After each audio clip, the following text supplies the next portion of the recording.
కూటమి సర్కార్ వచ్చాక వైసీపీ నేతలు వరుసగా ఊచలు లెక్క పెడుతున్నారు. కానీ ఆ నాయకుడిని మాత్రం టచ్ చేయలేకపోతున్నారు. జగన్ సీఎంగా ఉన్న 5 ఏళ్లలో ఆ నాయకుడు చేయని అరాచకం లేదంటూ అప్పట్లో పెద్ద ఎత్తున ఆరోపణలు చేసిన టీడీపీ, జనసేనలు ఇప్పుడెందుకు సైలెంట్ గా ఉంటున్నాయి?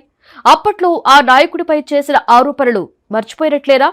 పవన్ కళ్యాణ్లను లకారం భాషలో దూషించిన ఆ నాయకుడు అరెస్టు నుంచి తప్పించుకున్నట్లేరా?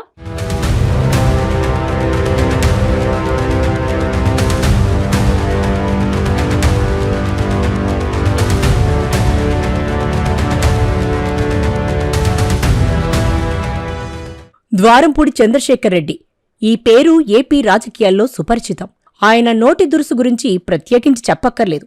ప్రపంచంలోనే యువతలో కోట్లాది మంది అభిమానులున్న పవన్ కళ్యాణ్ను లకారం భాషలో అత్యంత దారుణంగా దూషించి జనసేన హిట్ లిస్టులోకి ఎక్కారు ద్వారంపూడి.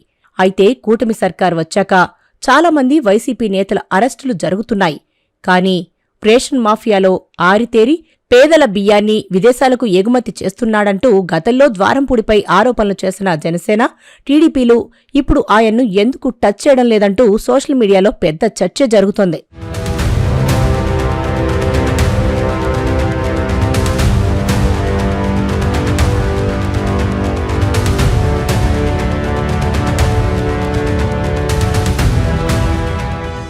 ద్వారంపూడి చంద్రశేఖర్ రెడ్డి కాపుల కంచుకోటగా పిలువబడే గోదావరి జిల్లాలో పవన్ కళ్యాణ్ను లకారం భాషలో దూషించాడంటేనే అర్థం చేసుకోవచ్చు.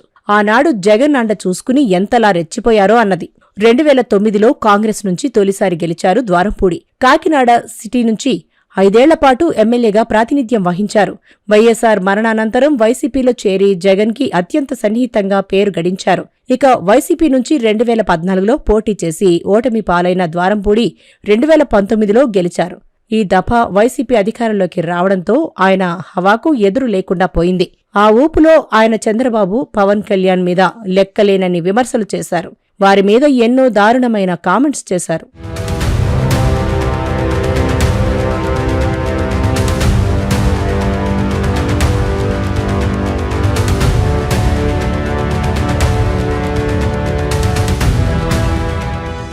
ఆయన చెప్పిందే వేదం, ఆదేశించిందే శాసనం. ఆయనకు ఎదురు తిరిగితే వైసీపీ రాజ్యసభ సభ్యుడైనా, ఆర్డీఓ అయినా, కాకినాడ కార్పొరేషన్ కమిషనర్ అయినా, కలెక్టర్ అయినా వెనక్కు తగ్గాల్సిందే. లేదంటే బూతులు, కాదంటే బదిలీలు. ఇలా ఒకటేంటి 5 ఏళ్లపాటు ఓ నయా నియంతలా చెలరేగిపోయారని, తన మాటకు ఎదురు లేదన్నట్లు విరగపడ్డాడని, జగన్ పేరు చెప్పి జిల్లాను గుప్పెట పట్టాడని ద్వారంపూడిపై విమర్శలు ఉన్నాయి. ముఖ్యంగా రేషన్ బియ్యం మాఫియా, విదేశాలకు 100 కోట్లలో అడ్డగోలు ఎగుమతులతో ఎదురులేదన్నట్లు వ్యవహరించారన్నది ప్రధాన అభియోగం. అంతేకాదు, కూటమి అధికారంలోకి వచ్చాకైతే పవన్ కళ్యాణ్ పంజా విసరడంతో ద్వారంపూడి రేషన్ బియ్యం వ్యవహారం పెద్ద ఎత్తున వార్తల్లో నిలిచింది. అయితే అప్పట్లో ద్వారంపూడిపై పెద్ద ఎత్తున ఆరోపణలు చేసిన కూటమి సర్కార్ ఆయన్ను టచ్ చేయలేకపోతోంది ఎందుకు అంటూ సోషల్ మీడియాలో చర్చ జరుగుతోంది. ఒకవైపు వరుసగా వైసీపీ నేతలు అరెస్టులవుతున్నా ద్వారంపూడిని మాత్రం కనీసం విచారణకు కూడా పిలవడం లేదంటున్నారు.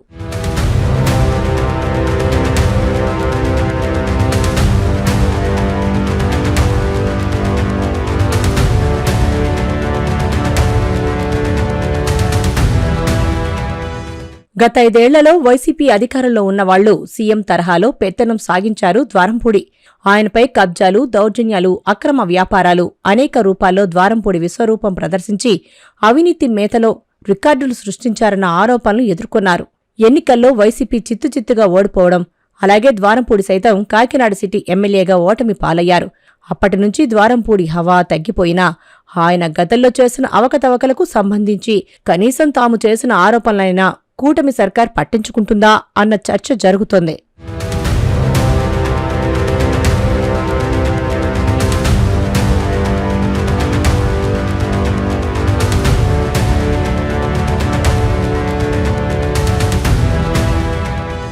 అప్పట్లో ఎవరైనా ఏమైనా అంటే కస్సున మీద పడే ద్వారంపూడి ఇప్పుడు ఎక్కడ ఉన్నారో తెలియడం లేదంటున్నారు.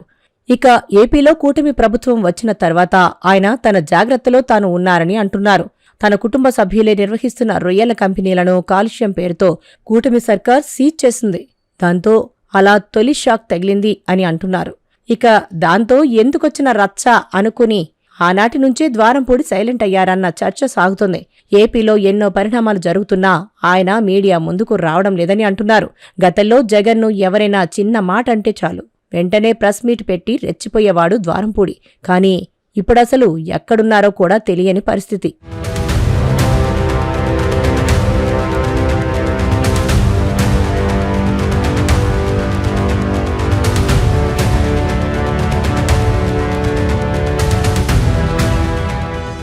కాకినాడ పోర్టు పేరు వినగానే ఎవరికైనా మొదట గుర్తుకు వచ్చేది మాజీ ఎమ్మెల్యే ద్వారంపూడి చంద్రశేఖరరెడ్డి పేరే.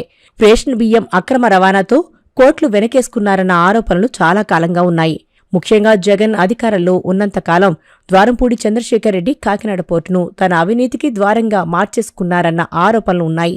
ముఖ్యంగా ఎన్నికల ప్రచారం సమయంలో జనసేన అధినేత పవన్ కళ్యాణ్ తాము అధికారంలోకి వస్తే రేషన్ మాఫియాను కూకటి వేళ్లతో పెకిలించేస్తామని, అవినీతి ద్వారంపూడి ఆట కట్టిస్తామని శపథం కూడా చేశారు. కూటమి అధికారంలోకి వచ్చి ఏడాది గడిచింది.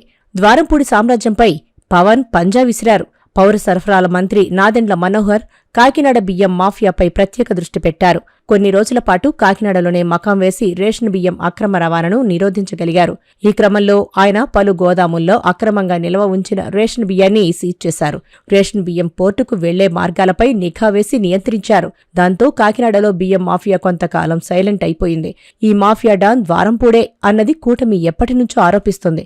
అవినీతి అనకొండల ఆట కట్టించడానికి కంకణం కట్టుకున్న పవన్ కళ్యాణ్ ఆ దిశగా ముందడుగు వేసినా ఆ తర్వాత ద్వారంపూడి అరెస్టు కాకుండా అడ్డుపడుతుంది ఎవరు అన్న ప్రశ్నలు తెరమీదకు వస్తున్నాయి.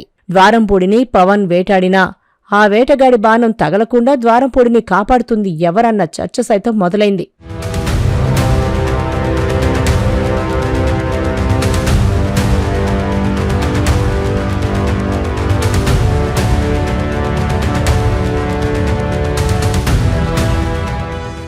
వరుసగా వైసీపీ నేతలు అరెస్ట్ అవుతున్నా ద్వారంపూడి వంతు మాత్రం ఇంకా వచ్చినట్లు లేదని అంటున్నారు.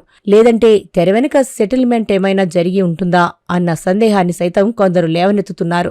రేషన్ బియ్యం మాఫియాకు సంబంధించి పెద్ద తలకాయలే ఉండి ఉంటాయని, వాటిలో రాజకీయాలకు అతీతంగా అన్ని పార్టీల వారు ఉండి ఉంటారని, అందుకే ఆ వ్యవహారం మరుగున పడి ఉంటుందని కూడా మరికొందరు కామెంట్స్ చేస్తున్నారు. ఏది ఏమైనా సోషల్ మీడియాలో విమర్శలు చేసిన వారిని కూడా అరెస్టు చేసి లోపల పడేస్తున్న కూటమి సర్కార్ పేదల బియ్యాన్ని విదేశాలకు అమ్మేసుకున్న ద్వారంపూడిపై ఎందుకు చర్యలు తీసుకోవడం లేదు, కనీసం తాము చేసిన ఆరోపణలను కూడా ఎందుకు పట్టించుకోవడం లేదు అన్న చర్చ ఏపీ రాజకీయాల్లో జరుగుతోంది.